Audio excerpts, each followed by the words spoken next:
Hello, good morning students. Today we are going to discuss about chapter number 3 in class 11, that is periodic classification of elements. So we will start with the chapter number 13, periodic classification of elements.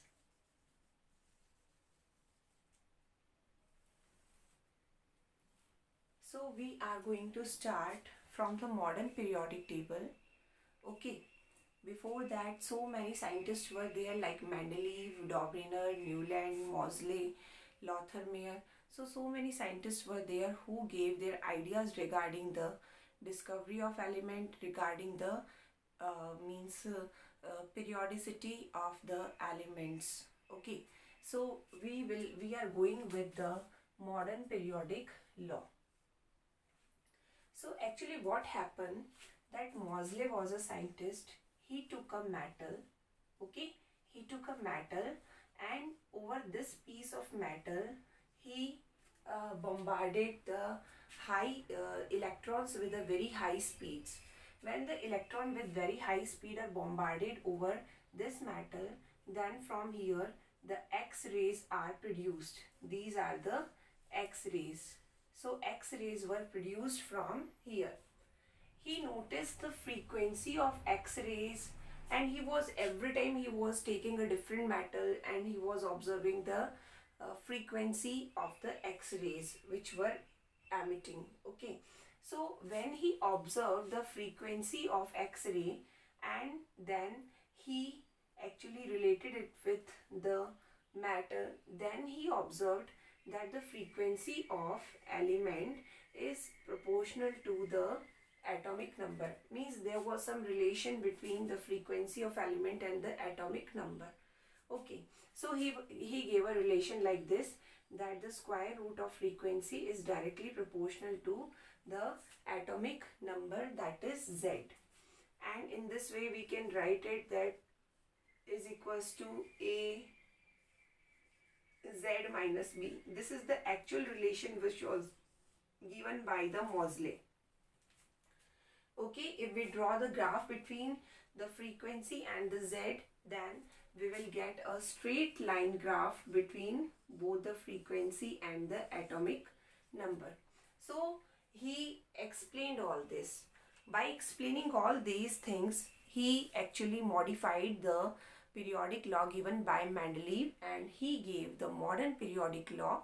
He told that the elements are the periodic function of their atomic number, not their atomic mass. And in this way, actually the modern periodic table or modern periodic law was given. Okay, so here is the starting. Now let's start with the characteristics of the modern periodic table. So students, we will discuss about the characteristics of modern periodic table, like the elements were arranged in the increasing order of their atomic number. So in the modern periodic table, elements were arranged in increasing atomic number. Means continuously the means number of electrons are increasing. That means atomic number increases. And when the elements were arranged then at a particular gapping, their outermost electronic configuration also shows the resemblance. Then 7 horizontal rows are there which are called periods. Okay, and it represents the all the periods, they are represented by the principal quantum number, that is n. So the principal quantum number gives us information about the number of period. Then 18 vertical columns are there, and these vertical columns are called groups or families, like we know boron family, carbon family, nitrogen family, oxygen family, halogen family, like this. Then 18th group is called noble gases. These are noble gases, these are non-reactive because their octet is completely filled. They are having fulfilled electron in their shells, that's why they do not either lose or electron and do not show any reaction. That's why they are called noble gases or inert gases. Next, isotopes. In Mendeleev's periodic table, it was actually drawback that he was not able to give position to the isotopes. But in the modern periodic table, in the modern periodic table, the isotopes were given the position, means all the isotopes are kept at the same place. So there was no disturbance in the atomic number. Okay. Even F block means the periodic table is divided into 4 blocks, that is S block, P, D and F block. S block means all those elements in which the last electron move in the S subshell are S block, included in S block. Then the last electron moves in the P subshell are included in P block. The last electron moves in the D subshell are D block. Last electron move in the F subshell are F block elements. Okay, instead of this, the first period consists of 2 elements, second period 8 elements, and third period again 8 elements. Fourth period it consists of 18 elements. Fifth period 18 elements. Sixth period consists of 32 elements, and the last period, that is 7th period, it also will consist of 32 elements, but it is a little bit incomplete. Okay. So these are certain properties. Even in Mendeleev periodic table, at so many places the order of their atomic mass was going to disturb. So when the elements were arranged in the order of their increasing atomic number, then the order of means disturbance of atomic mass doesn't matter. Okay, because all the elements were arranged in their increasing atomic number. Now there are certain rules for the nomenclature of elements which are greater than 100. So whenever the new elements were discovered, then there was certain controversies between the countries that we have discovered this element firstly, like this, and the countries are giving different names to the same element. So that's why, to remove all these controversial things, IUPAC he gave some rules for the nomenclature of elements greater than 100. He told that if element has not been discovered, or the name has not been given, permanent name has not been given to the element, till the element will be known by its temporary name, and this temporary name can be written, or this IUPAC name can be written by using these rules. Okay, so afterwards, means from each and every country a candidate will vote for the element, and the permanent name of the element will be decided. So there are certain rules for the nomenclature of elements greater than 100. We have to use these symbols as well as these names, okay, for the particular digits, and after writing the name we have to write the suffix em. We have to add suffix em in these. For example, let us start with 101. 100 means one digit. For one digit we have to use un. Okay, so un. For 0 we have to use nil. Then again for 1, un, and plus em, so it will be unnil, unium. Then 102, one digit represents un, nil. For 2 it will be bi, unnil, bi, plus em, unnil, bm.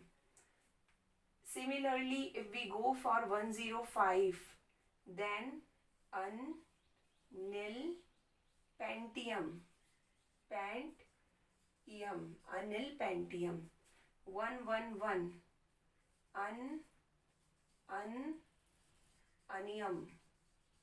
Okay, so for each and every word you have to write down the name, word name from here for each and every digit, and then you have to add simply suffix. For 120 it will be, for 1 it will be un, for 2 it will be bi, and for 0 it will be nil, un, bi, nilium.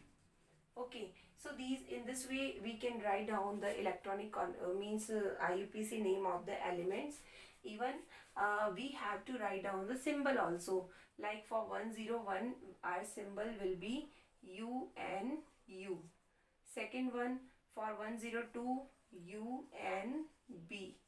For 120 for 1 un, so U. For 2 by B, and for nil, N. So in this way we can write down the symbols also. Okay, so these were certain rules to write down the nomenclature of elements greater than atomic number 100.